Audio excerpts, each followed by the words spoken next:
A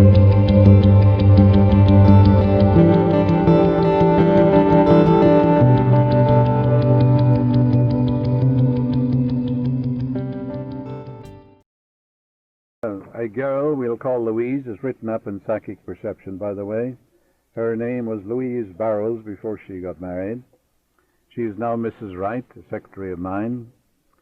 And she was informed many years ago by her foot surgeon that it was necessary to operate on her left foot to bring about a healing, and that this would necessitate having her leg in a cast as well as using crutches for 2 months or more. She prayed that infinite intelligence of her subconscious mind would guide and direct her to come to the right decision. She turned this request over to her subconscious mind every night, and at the end of the fortnight she saw a doctor, a friend of the family, who in the dream state pointed to hexagram 35 in the I Ching, which said progress.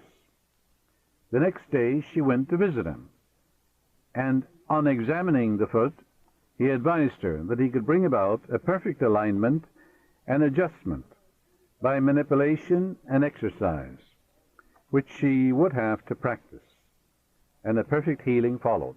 That's back in 1961, the first time I gave a series of lectures on the meaning of the I Ching for Southern California. Actually, I think I was the first to introduce it here. The subconscious mind usually speaks and reveals answers symbolically. Louise, having taken 2 classes on the I Ching with the speaker, became absorbed and engrossed with its scientific and metaphysical approach to life. And undoubtedly her subconscious knew she would follow the directions of the hexagram. For it always speaks to you in a way, in a voice, in a symbol that you will follow and understand.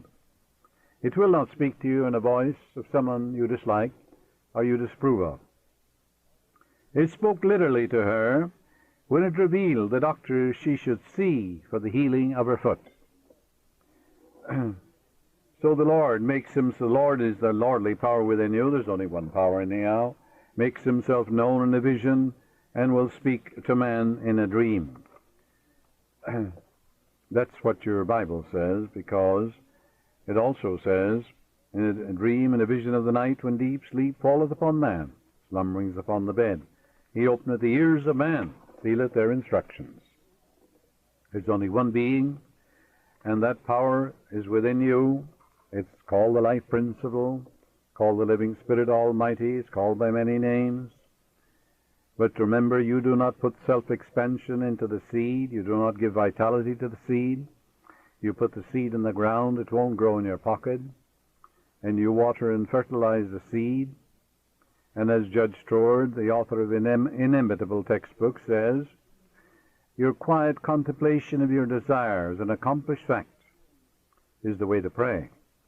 The feeling of pleasure and restfulness in foreseeing the certain accomplishment of our desire is the way to get the answer to your prayer. The operation, he says, is that of a gardener, and it's more or less an exact analog of that of a gardener. We do not put self-expansion or vitality in the seed. We sow it, don't we? And then we water it and fertilizing it, knowing that it's going to expand and unfold in a wonderful, wonderful way. And of course it will expand in a wonderful way if you water it with faith, with expectancy, with understanding. And then wonders will begin to happen in your life. A thought is the most powerful force in the universe, you know. Your word is a thought expressed. If you are in a position of authority, your thought or word can direct how missiles, nuclear energy, dynamite, or thermonuclear weapons are to be used. Your thought determines how electricity is to be used. Likewise, your thought directs the operation of your life. Your subconscious mind could be likened to an iceberg. 90% of it is below the surface. It is your subconscious mind that does the work according to the orders given by your conscious mind. What you think with your conscious mind, you produce with your subconscious, you see. A very interesting thing, which I think you will appreciate. is to know about Dr. Arthur Thomas. He's now minister of the Church of Religious Science in Pasadena, but he was the minister in Reno, Nevada, for a long time. He gave me permission to write this about him. He had been a captain in the British Navy at one time. More recently, he had been in the wholesale business as well as in the real estate in Los Angeles.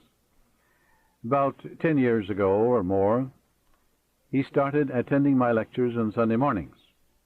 He said, I realized suddenly my thought was the only creative power of which I was aware, and I was going to create what I really wanted. Consequently, he began to affirm to himself frequently, I am a minister now. I am teaching the truths of life to people. This is what he used to say to himself. Every night he would imagine he was expatiating on the great truths to a wonderful group of men and women in a church. Not any particular church, just a church. You can do that in your mind, can't you? He continued to think along these lines for a month or so, when he decided to take the ministerial course at the Institute of Religious Science here in Los Angeles, confident of the end result, as he had already imagined and felt as true the reality of that which he imaged in his mind. He passed all tests and examinations in divine order, was offered the church immediately after finishing his seminary course. He is now doing exactly what he decreed mentally. He knew that his subconscious mind would respond mathematically and accurately according to his thinking process. That's the meaning of according to your faith is it done unto you. And of course it is.